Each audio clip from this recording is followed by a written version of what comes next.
Let's start in the Gemara. So we're up to on page 24, A, on the bottom after the Mishnah. We did yesterday the Mishnah. I mean, last time we did the Mishnah, and now we're up to the Gemara. The Mishnah said, apparently, I mean, a lot of it has to do with the importance in those days. Um, it looked like people would like to um, go and lead the services. I mean, today we also have people. Some people run always to run the services. They want to lead the services. Apparently, it was honorable, and also it was sometimes it was a paid job. Like they pay somebody to lead the services. I mean, mostly we have it today, like Rosh Hashanah and Yom Kippur, they would pay somebody to lead for leading the services, not on a regular basis. But apparently, that was the tradition then. And on the other hand, there were some things which were considered not important, and that changed. Like today, everybody runs maftir. If you have a yard site, you want to read the maftir. But in the times of the Gemara, in the Mishnah, maftir was actually considered less important. And one of the reasons is because even a child can do maftir under bar mitzvah. We learned before. You need to be bar mitzvah in order to do leading the services. But maftir you can do even under bar mitzvah. So it's considered to be a less important part in the services.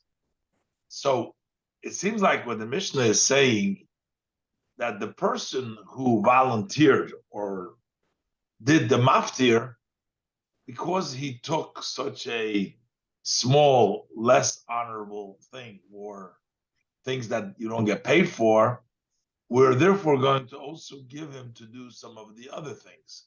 He's going to get to do the services as well.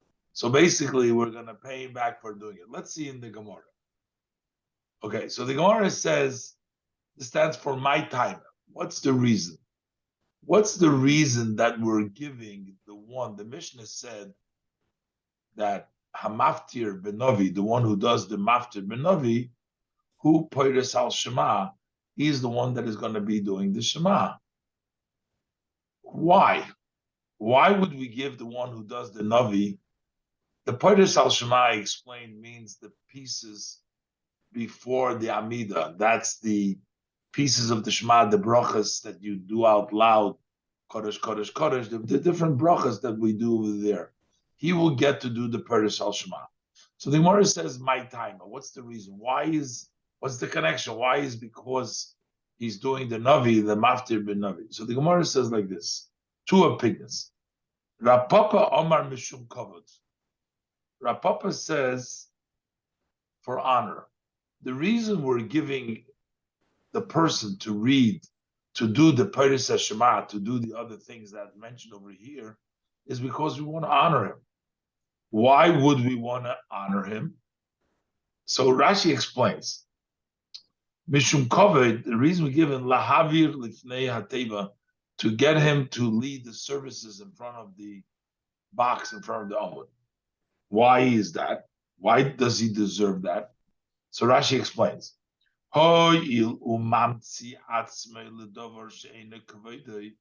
since he volunteers himself, something which is not honorable.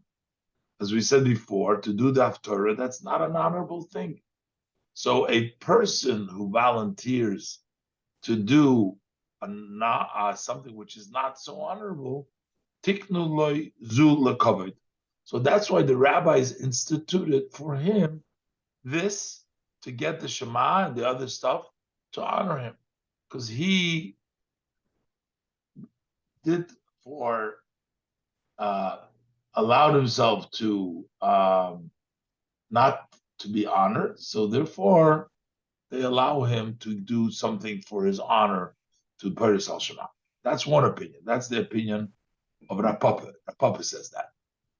Further, Rabbi Barsimi Omar, Rabbi Barsimi said, he says another reason. Like I said before, the person who do the Shema, the other things, the one who lead the services, they got paid for it. And the one who does the Haftorah, he doesn't get paid for it.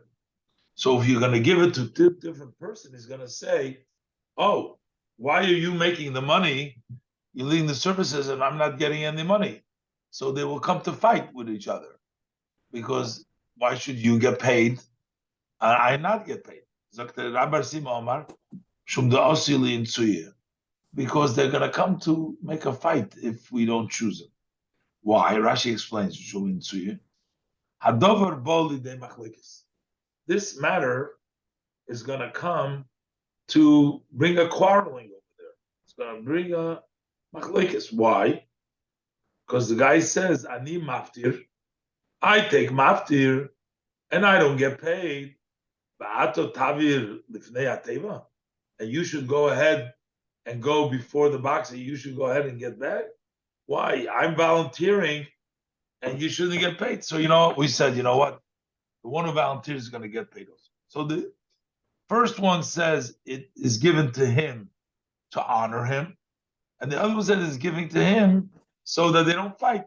Because otherwise, they'll start a fight because they'll say, I'm doing it as a volunteer. Why should you get paid? So what would there be a practical difference? What would be the difference, my beinayu? What would be the difference between these two reasonings? Very simple, the Gemara says. What's the reasoning? It would be very different. A very simple difference. Let's say if the people don't pay for the services to be led, if they don't pay for the Peris Shema, so there's no worries of coming into a fight because nobody gets paid anyways. So if the reason is because of honor, we're still going to give it to the person that is doing the maftir. We're going to give him the honor of the other things of Peris Shema. But if it's because fighting, if there's no money involved, there is no fighting. And we know that when there's no money, there's no fighting. It'll agree. So the Gemara says, Iko benayu, the difference between them is the Ovid Bechinom in a case where he does it for free. What does it mean, the Ovid Bechinom? That the one who is going in front of the box, the one who's leading the services, does not get paid. So if that was the case, we don't have to give him the Paris Shema because he's not going to start a fight anyways because there's no money involved. It's but there is still the issue of honor.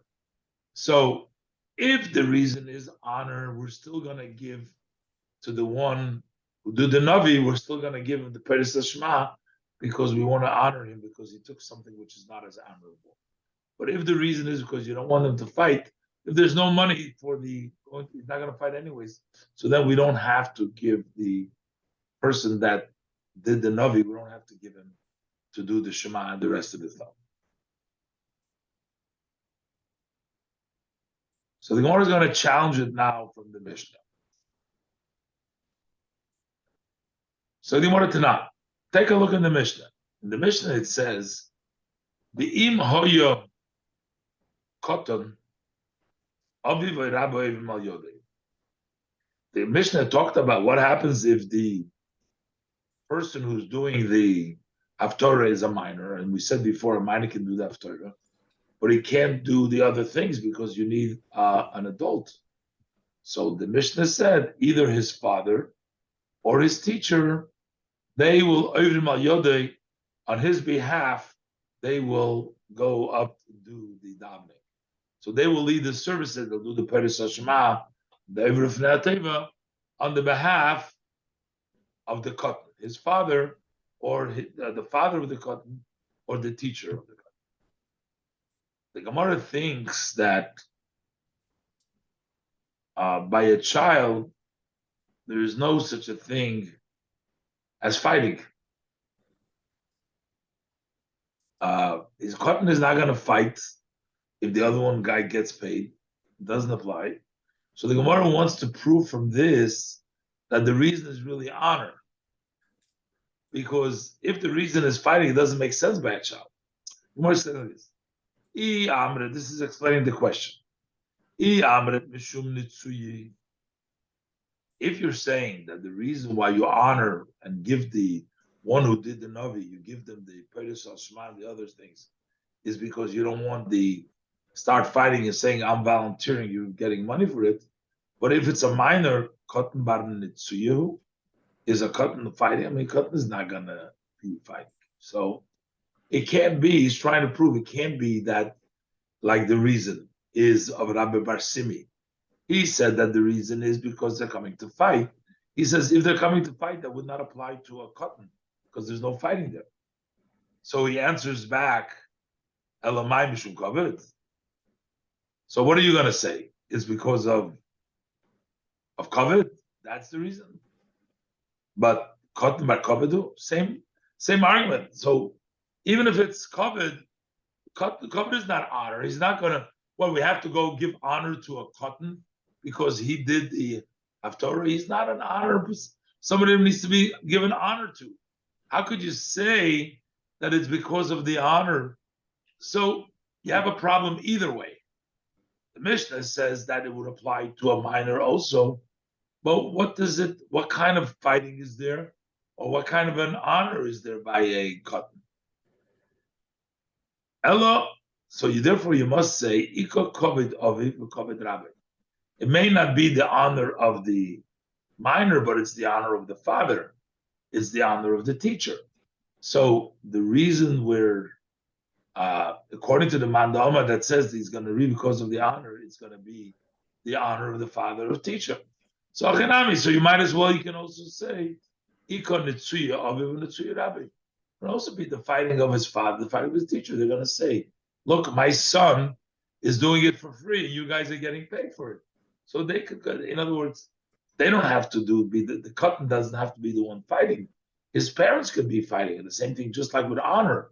It doesn't have to be the honor of the Katan. It could be the honor of the parents or the honor of the teacher. So the Gemara doesn't resolve it for what the reason is. Whether it's the reason because we're trying to honor the one who did the Haftorah, or we're trying to avoid arguments, and that's what we give it. And the Gemara did not resolve this. Okay, let's do the next. There's two answers. So the Gemara, Poichech, Poiris al Shva v'chulu. A Poichech means one who goes with ripped up clothing. Goes with ripped up clothing, and so the Mishnah said that basically you can do the Shema, see Poichech, Poiris Shema, Metargim, Aval Eina Koyre B'Torah, but he should not read in the Torah and not serve as a Shliach Tzibur. That is too much. That's not honorable for the community.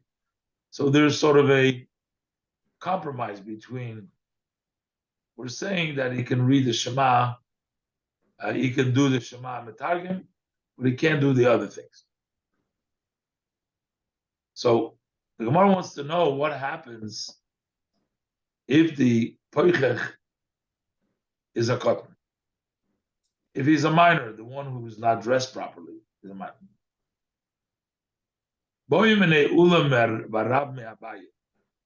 Ula asked, the son of Rav asked of Abaye, what is the din? Katan Poichech. If it's a minor who is not dressed properly, Ma'u she'ikra b'Torah. What is the din? Is he allowed to read in the Torah or not? Why is a minor different than an adult? So Rashi explains. So Rashi explains. The reason why we don't allow for a poichech an adult is because you cannot see the person's erva, as the pasuk says. So when he's not dressed, it's just not respectful, see, as by an adult, and he has a prohibition against not being seen by you, a nakedness, an ervas dover. So therefore, being that he goes with ripped clothes, there's a whole debate here in the commentaries exactly what the extent of the ripped clothes is. He actually, as we'll see in a minute, we're not really talking about totally, but it's enough that it's considered to be an ervas davar. And a minor, however, is not has not been warned about it, and he doesn't have the prohibition. So if he's a peichech and he's gonna read in the Torah, the question is, which part of the Torah is he going to read? So we already read before in the Mishnah. We said from Shlishi, I think we said before. Over there it says Kotten Koyre B'Torah Metargum. So Kotten technically can read in the Torah, but it says from Shlishi. I brought down a note before, but we said a Poichech is not allowed to read in the Torah. But the shaila is, what about the Kotten Poichech? Do we say, since he's not on the mitzvah lo yiram charvas dover, so therefore he should be allowed a koiba? Maybe the Mishnah doesn't make a difference. A poichech can't live. I don't know. It almost seems like a poichech was something people didn't take care of their dress. They call them a, I should bring down before, yochif from the pasuk. But seems like this was sort of a common thing that people were dressed like maybe half dressed, not fully dressed. So as far as an adult, it says you're not allowed to read in the Torah. But as far as a minor, maybe you could read the Torah. So Amalei, so he says to him back, why are you asking a question about this dress not properly? Why don't you ask a question? Is a naked cotton, a minor who's naked, can he read the Torah? Why are you asking that? But that's obvious, it's not a question. Why is it not Mishum Kavod Tzibur? Because it's not honorable for the Tzibur. Here too is because of the honor of the Tzibur. So just like you don't have a question that if he's not dressed, that he's not allowed to lane, the same thing is we don't have a question that a poichech is not allowed to lane, even though he's a man. Okay, let's go to the next piece of the Gemara. The Mishnah said we had a debate whether the bracha that you do before the Shema, you do the blessing for the luminaries that Hashem created. Baruch atah Hashem Yotzer HaMeoros. So the question was, we had a disagreement in the Mishnah. What about a blind person who never saw the sun and the moon? He was blind from birth. So the Mishnah said that you could read, but Rabbi Yehuda said no. If you never saw the light from your life, then you can't read. He says the Chachamim said yes, He said, if you've never seen light, you can't make the bracha Yoitzer HaMoedes, and that's why you can't fulfill the obligation. You can't read it. The Gemara Tanya. So, what is the Chachamim's response? So it seems almost like he has a rational explanation. He says that because he doesn't appreciate light, a person who's blind never saw light in his lifetime, so he doesn't appreciate light. So how can he make a bracha? Oh, bless you, Hashem, you created the luminaries. He has not benefited from the luminaries because he can't see the luminaries. He can't see the light. He's blind from birth. So it seems like it's a good argument that Rabbi Yehuda says, how is he going to make a bracha? So Tanya, we learn Rabbi said, this is what they said to him. They answered him and they said, Amru loy le Rabbi Yehuda. So they said to Rabbi Yehuda, what do you mean? Look, he says there are many rabbis that expounded in the Kabbalah, in the mystical, in the prophet Yechezkel. He talks about the chariot, the Merkava. He says, Harbe Sofu Lidrish b'Merkava. There were many that looked to expound in the Merkava, in the chariot, in the mystical part. And they expounded about it. They never seen it. They never saw the chariot. And yet they are giving commentary and they're expounding on it. So how would they give commentary on something they didn't see? So what does this mean? Yeah, that you could give commentary on even something that you didn't see. So the same thing he says, a person who's blind can make a blessing, even though they themselves have never seen the light, but yet it's okay for them to make the bracha. So let's see what it says. So Tanya, we learned the right. Amr Loi, the Chacham said that Rabbi Yehuda to Rabbi Yehuda. Harbet Soful Lidrish b'Merkava. There were many sages looked to expound the Merkava. Never saw the Merkava. Only Ezekiel, he was able to see the Merkava. But these rabbis, the Harbe, they expounded, but they never really saw it. So it means that you don't actually have to see it in order to understand it, in order to expound on it. You don't have to see it.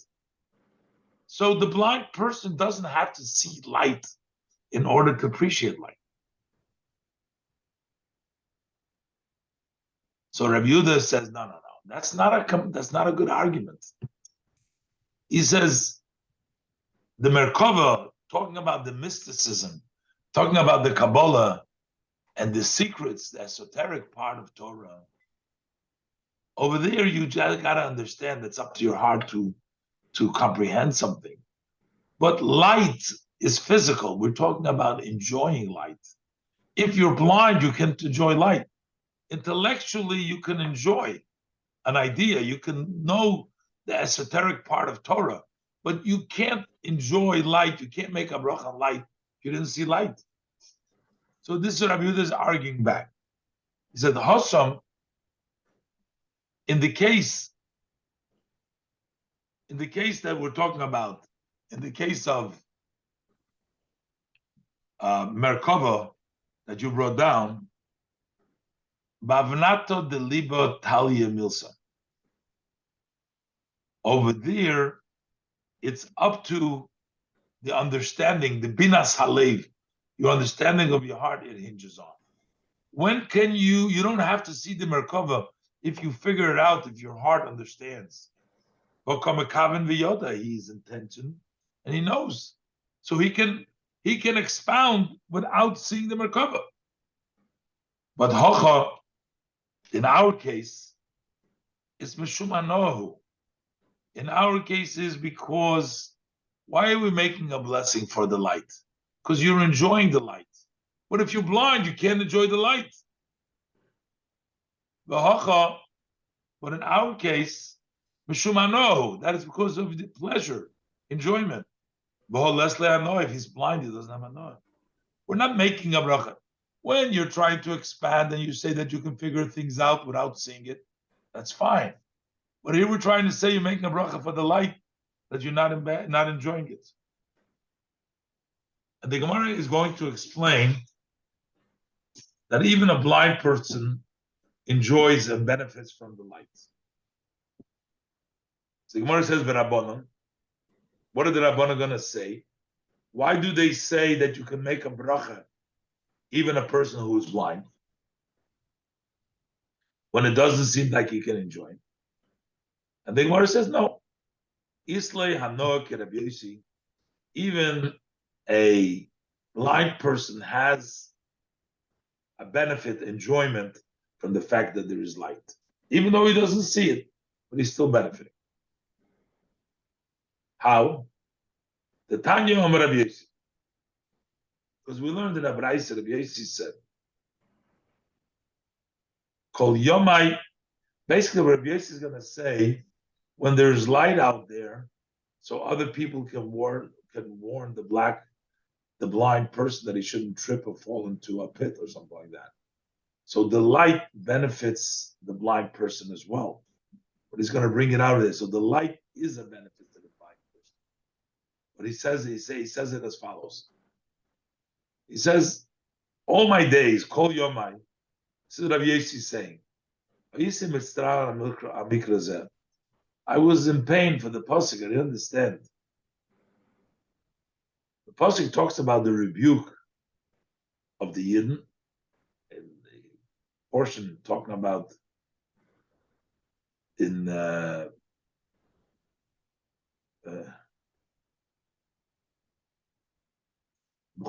guess it is the pasuk. So over there, the pasuk says that you would be in the afternoon. You would be feeling around just like a blind person feels in the darkness. The pasuk, it almost seems to say that a blind person in the darkness feels less than in the light, because it says you will be feeling during the afternoon when the light is out. But the curse says, you will be feeling in the afternoon while it's late time, just like the blind person feels in darkness. Why is the pasuk saying when the blind person feels in darkness, what difference does it make to a blind person between dark and light? So why does the pasuk says you'll be feeling in the afternoon like a blind person feels, without adding the word without like a blind person feels in the darkness? Why add the word in the darkness?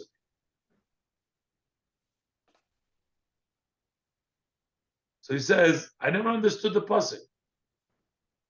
So the question is, why does the pasuk say a blind person feels in the darkness, as if in the darkness a blind person feels less than he feels in the daytime? So he says, I never understood it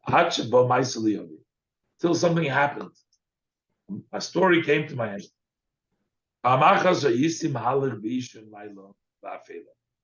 Once I was going in the darkness of the night. It was very dark and black.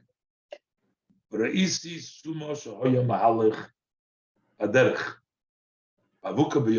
saw that there was a blind person walking in the street, and he was holding a lantern in his hand. So I said to him, B'ni, my son,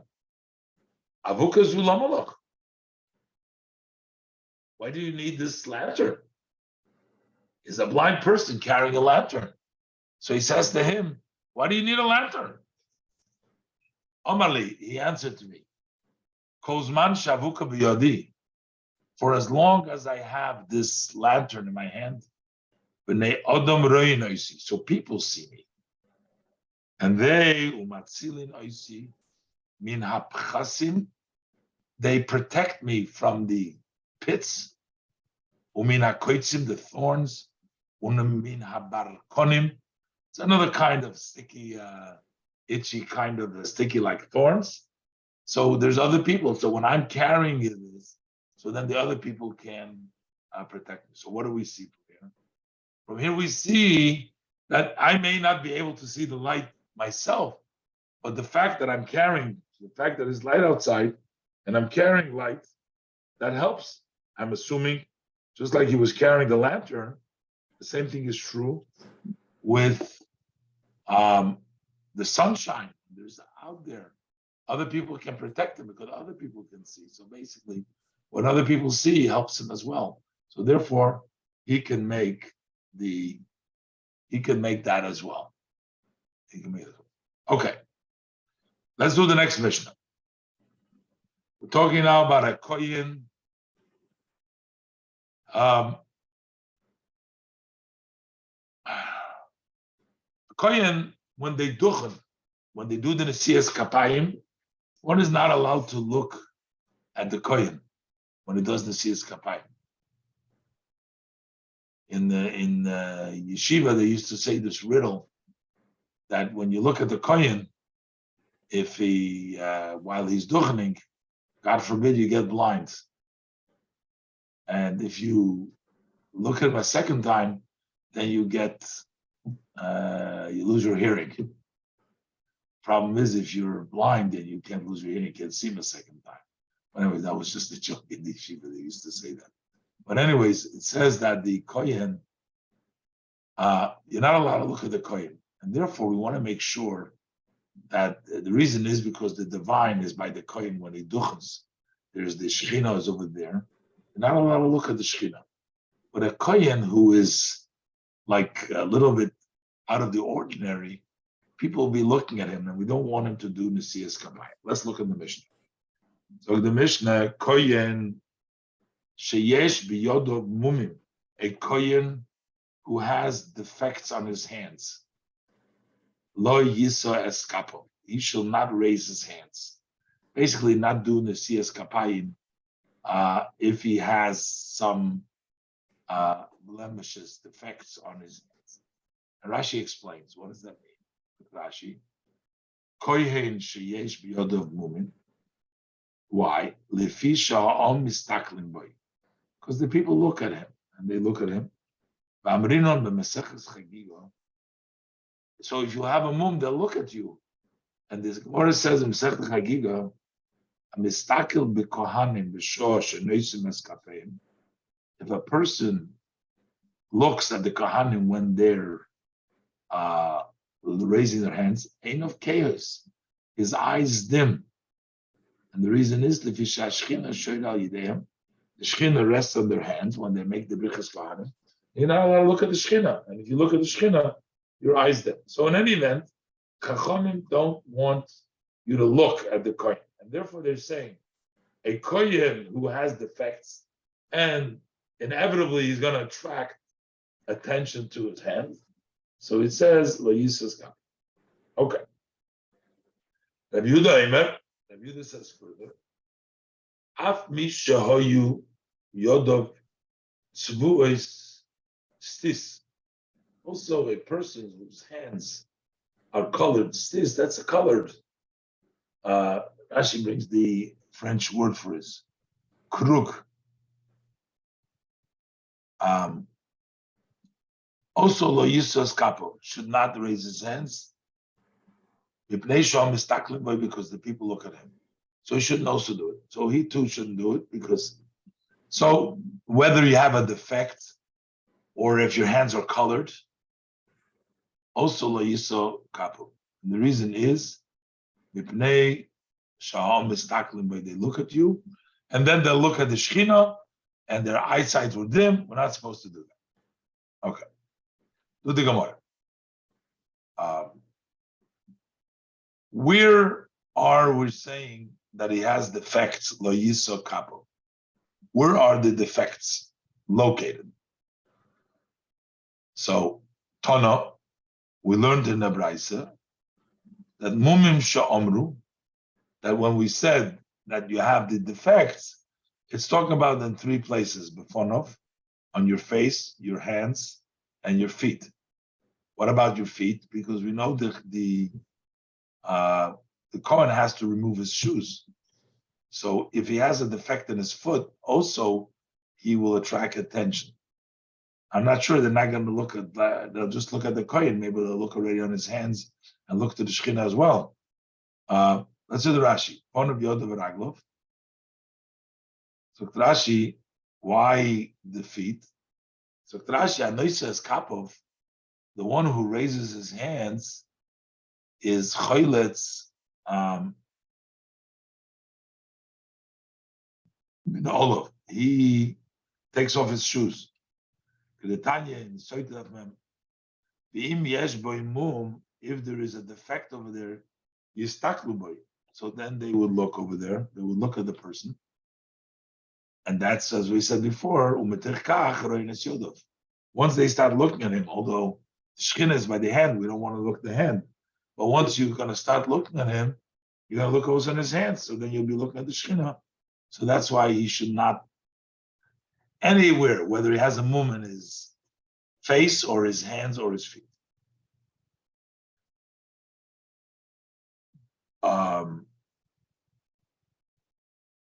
Amar Rabbi Yeshua ben Levi, says Rabbi Yeshua ben Levi, that Yodov boy hakniyos, if his hands are like folded in, calls that luntish belaz, lo yisas kapo, shouldn't raise his hands, shouldn't do this his kapai. Tanya namahochi,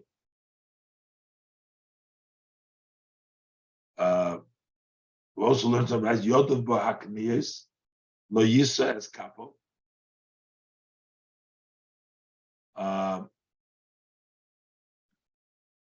I thought that boy hakniyos means inside. Give me a second here, no, to see, check the word for a minute over here.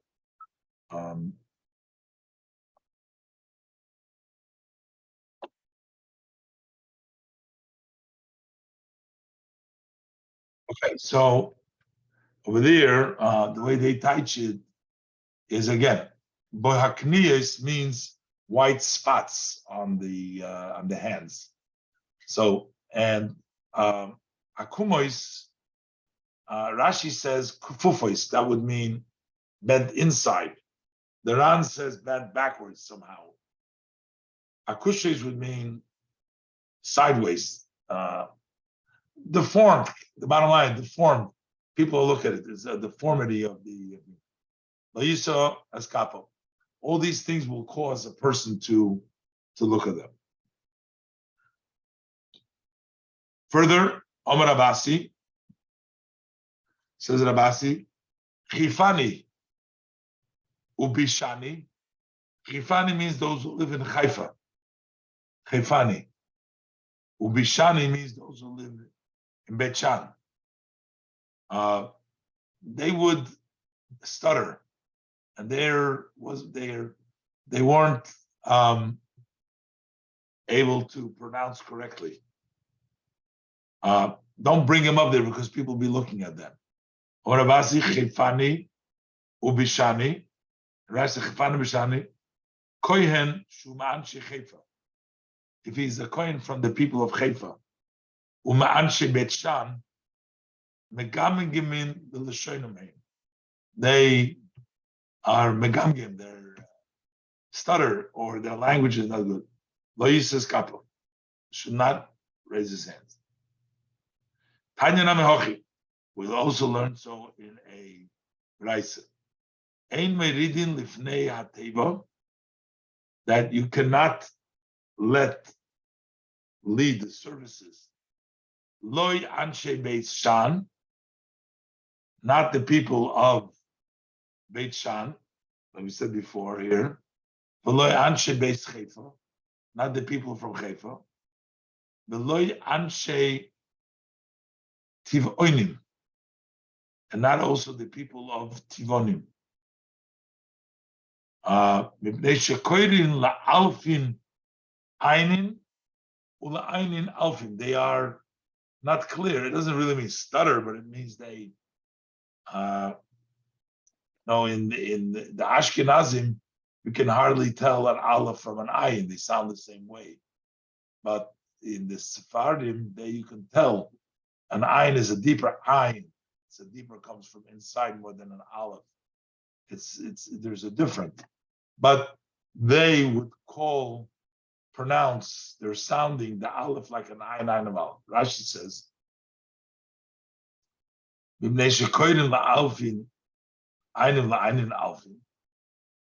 so he says,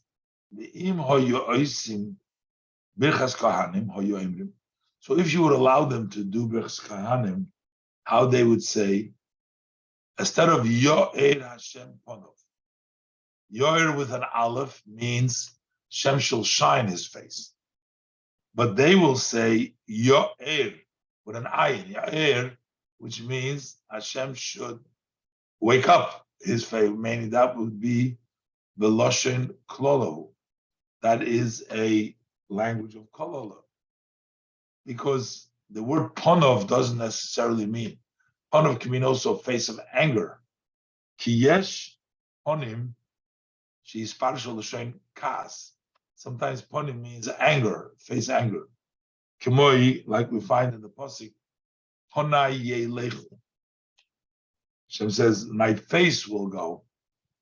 Or in Vayikra Es Ponai.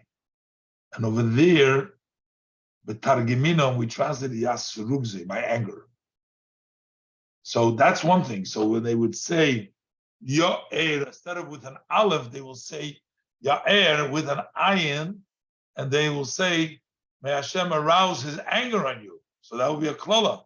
Can't have them do the Birchas Kahanim. And the other way also. Ume ayin oisin aleph. And then from the ayin, they make an aleph. And upegment tefilosum. And they blemish their tefillah. So it seems like the first example is from Birchas Kahanim. And the second, he says, generally speaking, they're going to just blemish tefillah.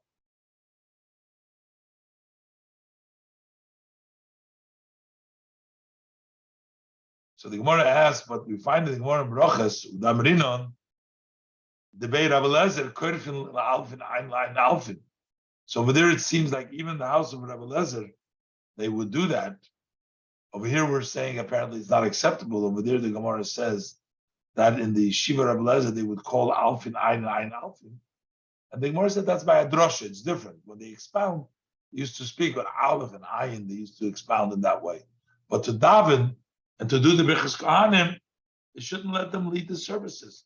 And they shouldn't do the Birchas Kahanim because they're going to sort of mess up. Instead of a blessing, they'll come up with a curse because the ayin is really instead of the aleph would be a curse. And the same thing is to make an ayin aleph, you're messing up the dam.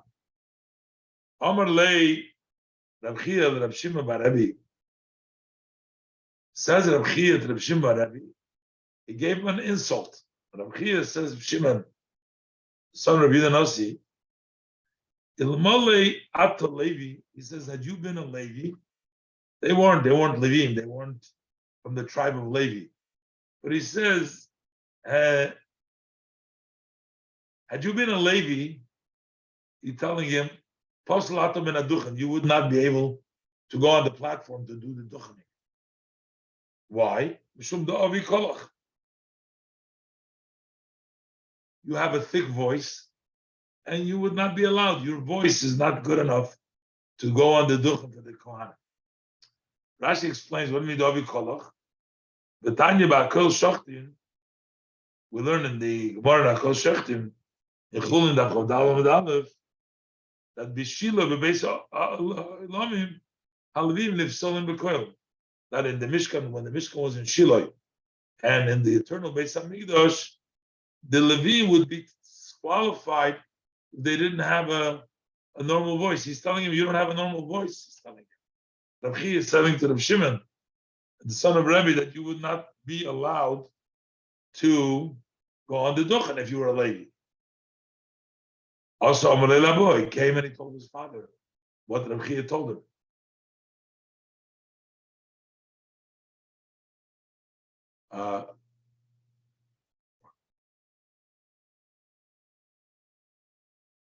Zil Emalei.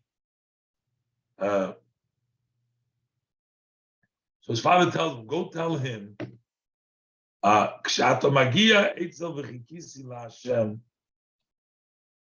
when you come to the pasuk in Yeshaya, it says, I will, chikisi means I will wait, anticipate Hashem. Chikisi la Hashem. It's a chikisi la Hashem because of Sefer Yeshaya. He says, Loi nimtseis mecharev megader. You'll turn out that you're actually being cursing Hashem. Because instead of the ches, you would read vihi kesi. Apparently, this Rabbi Chia could not pronounce a ches properly. So he would say a hey. So he told them, when you're going to come to that pasuk, you're going to be actually cursing Hashem because you're going to say vihi kesi, I will smite Hashem. And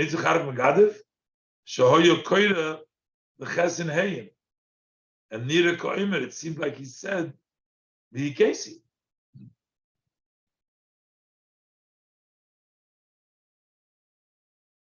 Okay, let's leave it over here. We'll continue next time.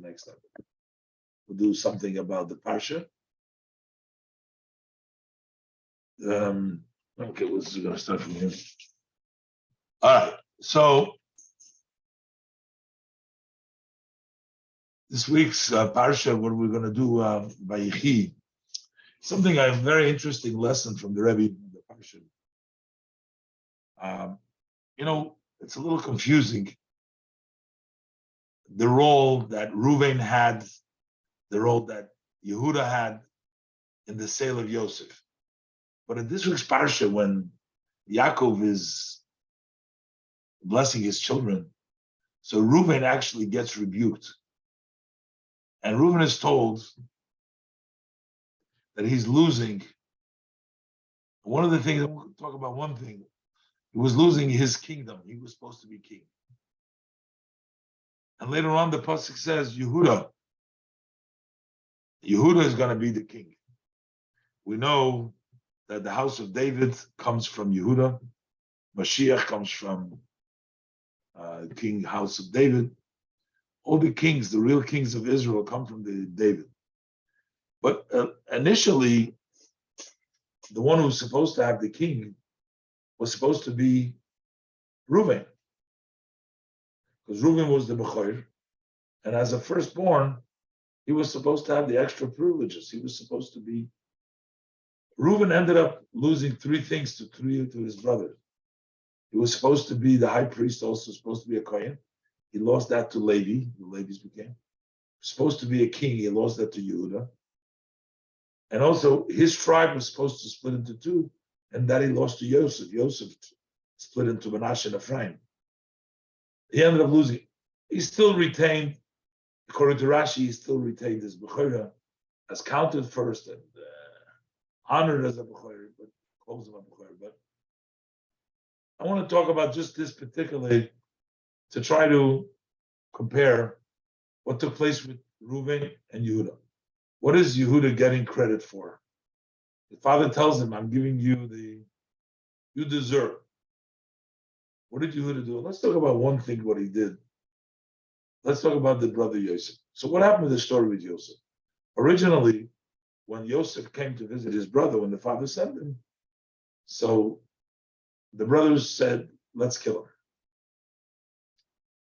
Reuven says, no, let's not kill him. Let's put him into the pit.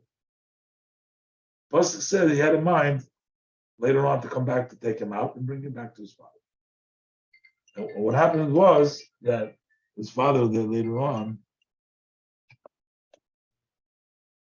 that his father could not, Reuven, when he came there, he could not save him. Why could he not save him? Because they already sold him. Because what happened in the meantime, Reuven went away because to help his father, or he was fasting for mixing up his bedroom, his father's bedroom. He got involved over there, as Rashi explains. And he was doing tshuva, so he was busy, he wasn't there. And after that, there was a carriage of Ishmaelim that passed by. So Yehuda says, what benefit is there that we'll kill our brother and then we'll cover his blood? What kind of a monetary gain will we have in that? Nothing. It doesn't. Let's sell him to the Ishmaelim. At least we won't be the ones. We won't kill him.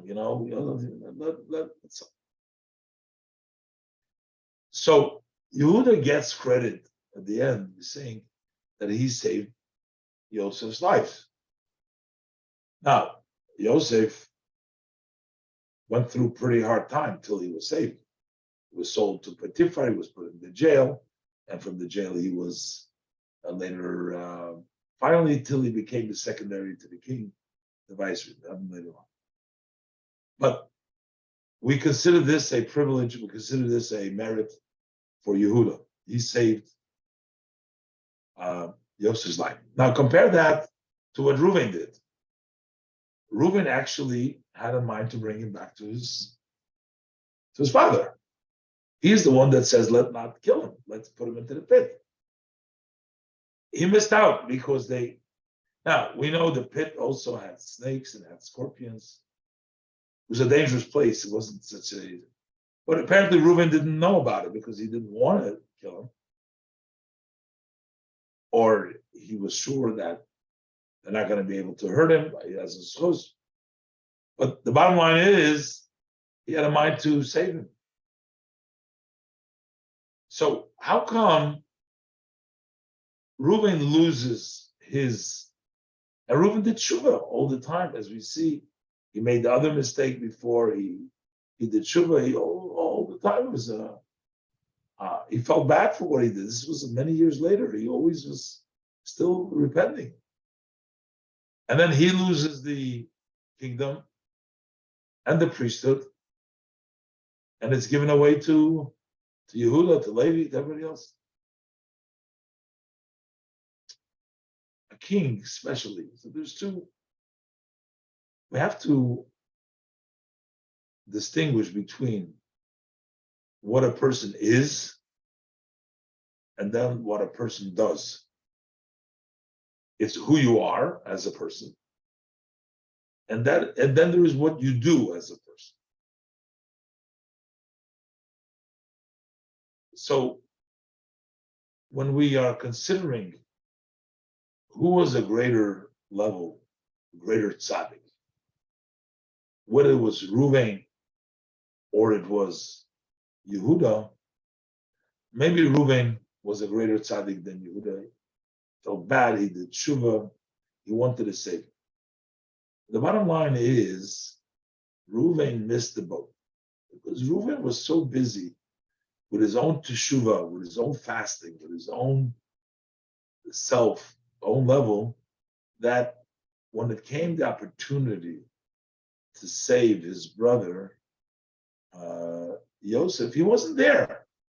He was busy. He was studying. He was doing teshuvah. He was praying, everything else, but he wasn't there. But Yehuda is a king. King needs to be taking care of people. A Kohen has to bless people, which means it's an interpersonal relationship. You can't be locked up by yourself doing your own thing. You must be out there and you must be working with the people. You must join with the people. That's where the ultimate leadership is. It's about. It's not about how holy you can get. It's not about how your level is. It's about what you can accomplish.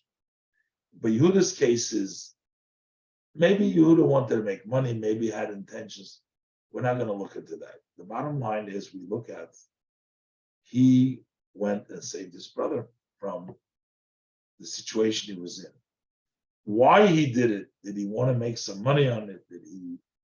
Doesn't make a difference. The bottom line is, it's what they accomplished. Sometimes the accomplishment is so much We don't look what your motives were. We don't care what your motives were.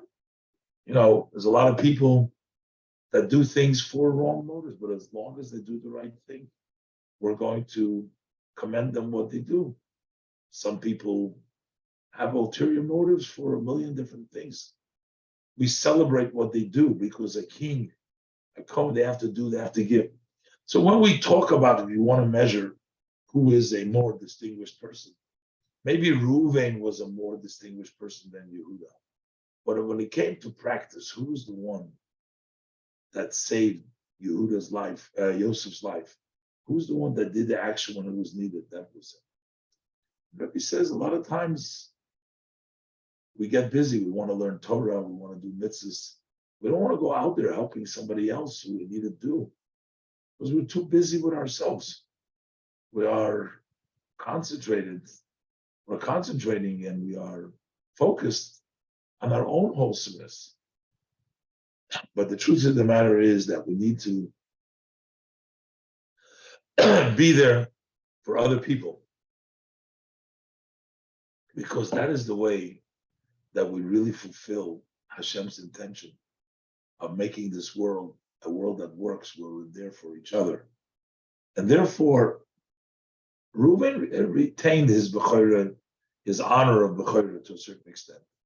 But to be a king, to be a Kohen, that wasn't Reuven. He was good in his place, in his holy place, yes. And that's why we needed that was the advantage of Yehuda. And that tells us that cannot be satisfied just on our own accomplishments, also ourselves, but we got to be there working with the community, helping other people, being there for them, and then we fulfill our mission. All right, that's the class for today. Hope we learned something. Abyssal? Yes, Nice. thank you, Rabbi. Thank you, Rabbi. Hope to see everybody in Mitzvah Shem next week, same time, same station. Okay. Everybody stay well. Have a great week. Thank you. You too. Thank you, Rabbi.